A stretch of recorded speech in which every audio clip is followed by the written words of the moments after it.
నేటితో ఎమ్మెల్సీ నామినేషన్ల గడువు ముగియనుంది. ఎమ్మెల్యే కోట కాంగ్రెస్ ఎమ్మెల్సీ అభ్యర్థులుగా బల్మూరి వెంకట్, మహేష్ కుమార్ గౌడ్ కాసేపట్లో నామినేషన్ వేయనున్నారు. ఈ రెండు స్థానాలకు ఈ నెల 29న ఎన్నికలు జరగనున్నాయి.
నేటితో ఎమ్మెల్సీ నామినేషన్ల గడువు ముగియనుంది. ఎమ్మెల్యే కోట కాంగ్రెస్ ఎమ్మెల్సీ అభ్యర్థులుగా బల్మూరి వెంకట్, మహేష్ కుమార్ గౌడ్ కాసేపట్లో నామినేషన్ వేయనున్నారు.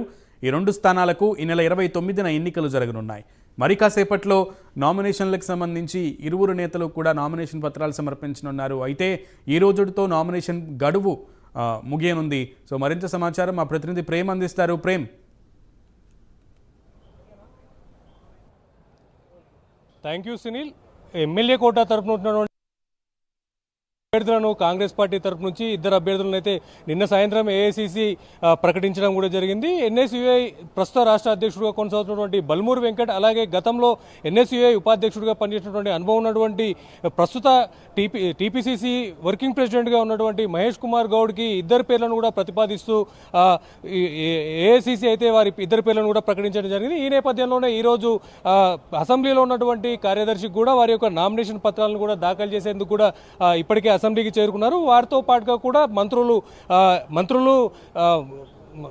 బట్టి విక్రమార్కతో పాటు మరికొంతమంది మంత్రులు కూడా ఇక్కడికి చేరుకున్నారు. వారితో పాటు కూడా మరికొంతమంది ఎమ్మెల్యేలు, కాంగ్రెస్ పార్టీ విప్పులు కూడా ఇక్కడికి చేరుకొని వారితో పాటు నామినేషన్ దాఖలు చేయడానికి కూడా తీసుకెళ్లినటువంటి పరిస్థితి కూడా ప్రస్తుతం కనిపిస్తుంది. అయితే మొత్తానికి చెప్పాలంటే ప్రస్తుతం గత అసెంబ్లీ ఎన్నికల్లో జరిగినటువంటి ఎన్నికల్లో ప్రస్తుతం గంత ముందుకు ఉన్నటువంటి ఎమ్మెల్సీ స్థానాల్లో ఉన్నటువంటి కడియం శ్రీహరి కావచ్చు, అలాగే దాంతోపాటు కూడా పాడి కౌశిక్ రెడ్డి కూడా వీరిద్దరు కూడా ఎమ్మెల్యే కోట ఎమ్మెల్సీలుగా కూడా గతంలో ఎన్నుకోవడం జరిగింది. వారిద్దరు ఎమ్మెల్యేలుగా గెలిచిన నేపథ్యంలో కూడా వారి యొక్క స్థానాలకు వారు రాజీనామా చేసిన నేపథ్యంలో కూడా మరొకసారి ఆయా స్థానాలకు ఎమ్మెల్యే కోట ఎమ్మెల్సీకి ఎన్నికలు కూడా ఇప్పుడు నిర్వహించబోతున్నారని కూడా చెప్పొచ్చు. ఇందుకు గాను ప్రస్తుతం కాంగ్రెస్ పార్టీ తరఫు నుంచి వీరిద్దరి పేర్లను కూడా ప్రతిపాదించడం జరిగింది. అయితే ఈ రోజు చివరి తేదీ కావడంతో ఈ రోజు సాయంత్రం 3 గంటల వరకు కూడా నామినేషన్ దాఖలు చేయడానికి కూడా అవకాశం ఉంది. అయితే ప్రస్తుతం అయితే కాంగ్రెస్ పార్టీకి 65 స్థానాలు ఉన్న నేపథ్యంలో పూర్తి స్థాయిలో వాళ్ళకే మెజారిటీ స్థానాలు కూడా ఉన్నాయి. ఇందులో ప్రధాన ప్రతిపక్షంగా ఉన్నటువంటి బీఆర్ఎస్ పార్టీకి సంబంధించి కూడా 39 స్థానాలే వారికి ఉన్నాయి. అయితే ఖచ్చితంగా ఒక్కొక్క అభ్యర్థిని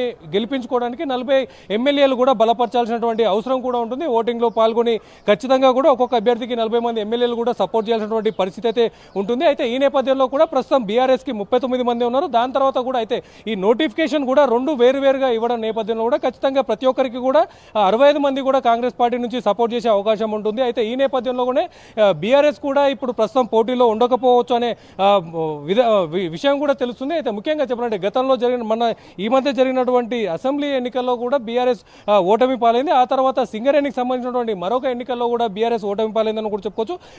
మూడోసారి పార్టిసిపేట్ చేసి ఓటమి పాలవడానికి కూడా సిద్ధంగా లేనటువంటి బీఆర్ఎస్ కూడా ఈసారి పోటీలో ఉండకపోవచ్చు అనే మాటలు కూడా వినిపిస్తున్నాయి. ఈ నేపథ్యంలోనే ఖచ్చితంగా ఈరోజు 3 గంటల తర్వాత వరకు కూడా వేరే నామినేషన్ కూడా ఏది దాఖలు కాకపోతే ఖచ్చితంగా రేపు స్క్రూటినీ అనంతరం కూడా ఇద్దరిని అభ్యర్థులను కూడా ఏకగ్రీవంగా ఎన్నుకునే అవకాశం కూడా ఉండబోతుంది. Sunil. Right Prem, thank you.